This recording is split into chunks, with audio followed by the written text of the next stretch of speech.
বদরপুর ঘাটের কাটিগড়া বদরপুরের গ্যামন সেতুর রেলিং খসে পড়ল বরাক নদীতে। যে কোনো সময় যানবাহন দুর্ঘটনার কবলে পড়ার আশঙ্কা রয়েছে। ৬ নম্বর জাতীয় সড়কে যাতায়াতে আতঙ্কের সৃষ্টি হয়েছে। দুর্গাপুজোর প্রাক মুহূর্তে সেতুর রেলিং ভেঙে পড়ায় চিন্তিত স্থানীয় বাসিন্দারা। যে কোনো সময় এই সেতু ভেঙে নদীতে পড়ে যেতে পারে এমনটাও সম্ভাবনা রয়েছে। বিস্তারিত জানবো, আমাদের সঙ্গে টেলিফোনে রয়েছেন প্রতিনিধি প্রদীপ্ত পুরকায়স্থ। প্রদীপ্ত, বদরপুর ঘাটের কাটিগড়া বদরপুরের যে গ্যামন সেতু, সেই সেতুর রেলিং খসে পড়েছে।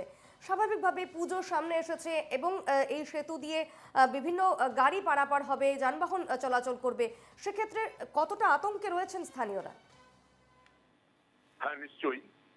ব্যাপারটা হচ্ছে এই যে গ্যামন সেতুর এই অবস্থা আজকে সৃষ্টি হয়নি। আজ থেকে প্রায় 15 দিন আগেই এই সেতুর মধ্যে ফাটল দেখা দিয়েছিল। সেতুর মধ্যেখানে যে জয়েন্ট থাকে সেই জয়েন্ট গুলো পুরোপুরি ঢিলে হয়ে গেছে, মধ্যেখানে বড় ফাটল সৃষ্টি হয়েছে। সে সময় আমরা নিউজ করেছিলাম, কিন্তু তারপরও বিভাগীয় কর্তৃপক্ষ এ ব্যাপারে কোনো নজর দেয়নি। এমনকি স্থানীয় যারা জনপ্রতিনিধি আছেন তারাও এই ব্যাপারে গা লাগাননি। ফলে দেখা যাচ্ছে এখন একটা রেলিং এর এক পাশের সেতু ভেঙে বরাক নদীর জলে পড়ে গেছে। এই অবস্থায় মানে মারাত্মক অবস্থা। আমি বলতে পারি, আমরা সবাই বলতে পারি যে বদরপুর ঘাটের গ্যামন সেতু, যেটা করিমগঞ্জ সহ পার্শ্ববর্তী ত্রিপুরা হাইলাকান্দির একমাত্র যোগাযোগের অবস্থা, এটা যে কোনো সময় খসে পড়তে পারে। এই নিয়ে এলাকাবাসী চরম আতঙ্কের মধ্যে রয়েছেন এখন পর্যন্ত। প্রদীপ্ত, এই বিষয়ে প্রশাসনের তরফ থেকে কি ব্যবস্থা নেওয়া হয়েছে সেতু সারাইয়ে বা সেতু মেরামতে?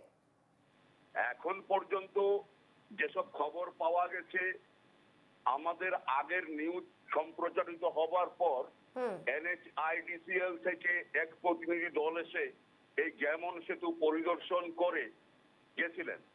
তারপর সেখানে বলা হয়েছিল যে সেতুর বিভিন্ন কোণে সিসিটিভি ক্যামেরা লাগানো হবে, যে প্রতিদিন কতটা গাড়ি চলে, কিভাবে গাড়ি চলে সেটা তারা সার্ভে করবেন, করে তারপর প্ল্যান এস্টিমেট বানাবেন।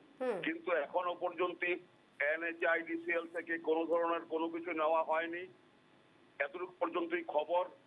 এবং এরপর স্থানীয় যে আমাদের কাঠিগড়ার বিধায়ক রয়েছেন খলিলুদ্দিন মজুমদার, উনিও বিশেষ কোনো কিছু ব্যবস্থা নিচ্ছেন না। আমাদের খবর সম্প্রচারিত হবার পর উনি একদিন ব্রিজের উপরে গিয়ে সাংবাদিক সম্মেলন করে এই ব্রিজটা ঠিক করতে হবে বয়ান দিয়ে ওনার দায়িত্ব শেষ করেছেন।